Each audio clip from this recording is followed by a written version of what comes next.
everybody. I am Li Hui. Today I'm going to talk about how to create differentiated private line services for operators. Today's introduction is divided into 3 parts. The first 2 parts will introduce operators' private line business operations and analyze the challenges that operators face in developing private line services. The final part will introduce implementation solutions and success cases. According to projections, there is a high probability that, in the future, operators' overall revenues will grow very slowly. Only private lines are projected to maintain high growth rate. This means that private lines will become a new growth area.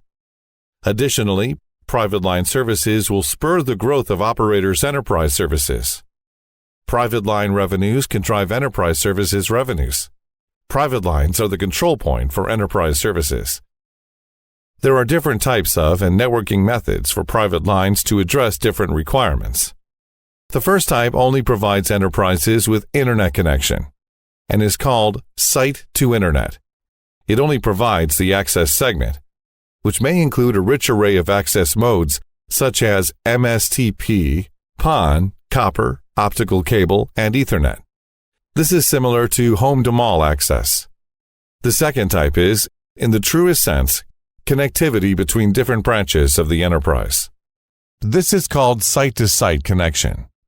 It's like traveling between 2 different cities. This type may use different kinds of networking solutions to meet different service requirements. For example, there are enterprises that transfer their internal networking and connectivity functions to the operator to process, and need the private line to have the capability to construct a virtual network. These services are similar to tour groups. There are also services that are very sensitive and have high network quality requirements. For example, they might need a physically isolated pipe and guaranteed ultra-low latency. This means they need solutions like MSTP and OTN, similar to traveling in a private train. Additionally, evolution to service cloudification means that enterprises need to place data and services on the cloud.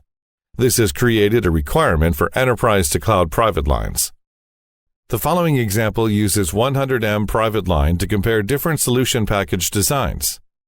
First is the package that only provides enterprise broadband service for internet access. The monthly lease fee is more than 8 times that of home broadband.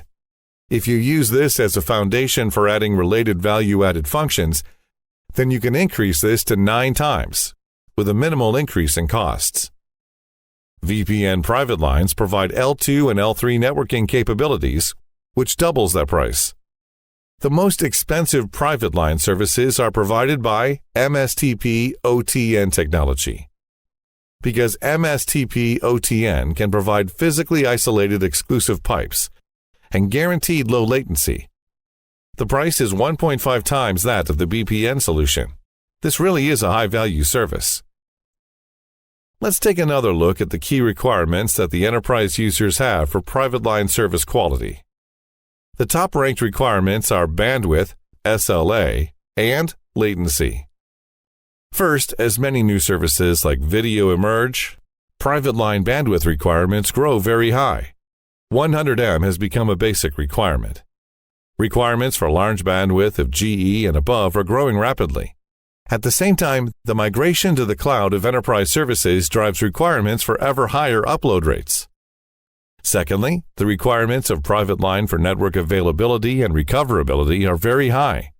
These include the provision of service acceleration, 99.999% network availability, and commitment to the rapid service restoration when faults emerge. This is how customers' service differentiates. Finally, new services have limitless requirements for latency, meaning that to guarantee low latency is to guarantee a good service experience. These are the networking requirements for private lines, and they are also direct requirements of operators for building networks. Let's take a look at the difficulties in fulfilling these requirements that exist for operators who provide private line services. First is resource accessibility. This is the key to ensuring the quality of private line services.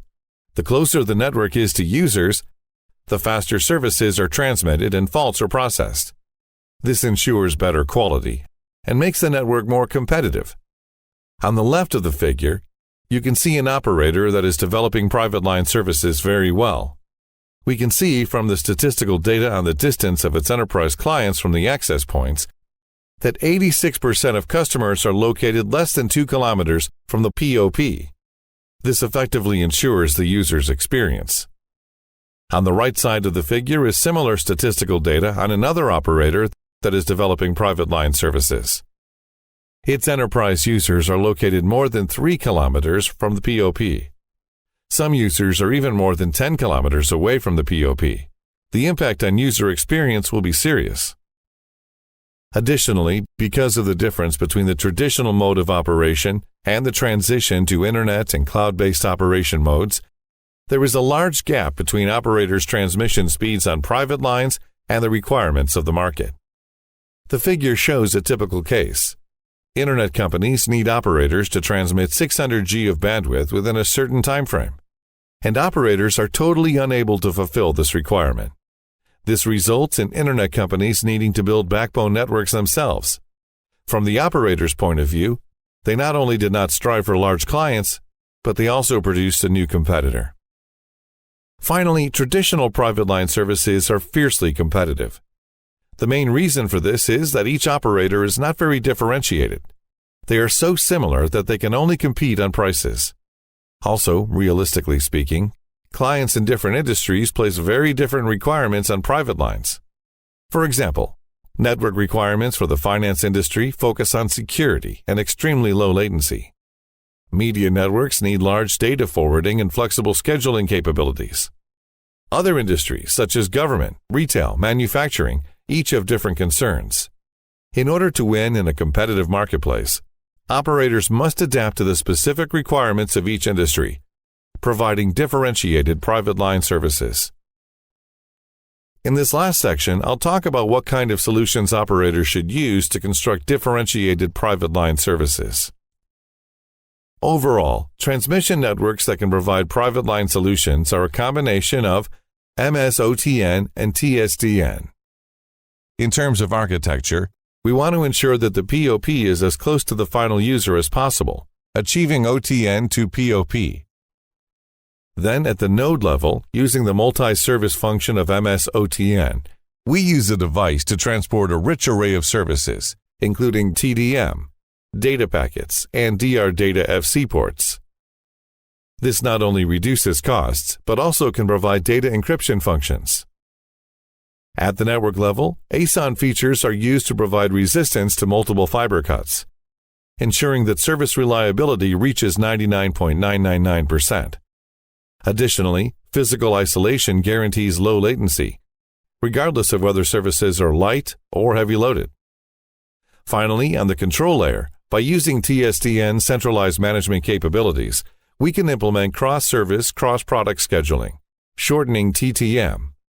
At the same time, TSDN can also provide more flexible policies, such as bandwidth calendaring, to handle unexpected services. The other two solutions that are targeted to private line scenarios are ODU Flex and GHAO. ODU Flex primarily matches the transmission of various irregular service signals. These include all kinds of data packets, video, disaster recovery data, and so on. They are all non-standard formats. ODU Flex packages are transmitted by using the ODU 0 as the smallest granularity, ensuring low bandwidth waste. GHAO then is used to ensure the hitless adjustment of bandwidth. It supports the smooth adjustment of bandwidth when users need their bandwidth to increase or decrease, without affecting services. It also performs operations quickly.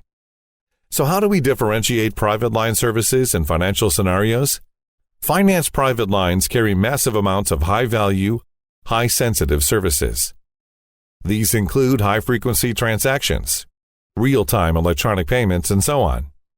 Requirements for reliability and low latency are very high. At the same time, customers are willing to pay for optimal service. These are valuable customers for operators. However, there are some problems that exist on operators' existing networks, which influence customer satisfaction.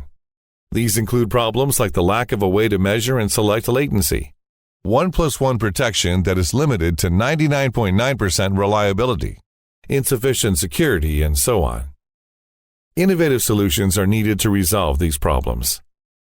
These innovative solutions include the TSTN, providing latency-optimized route selection and allowing for latency-based pricing.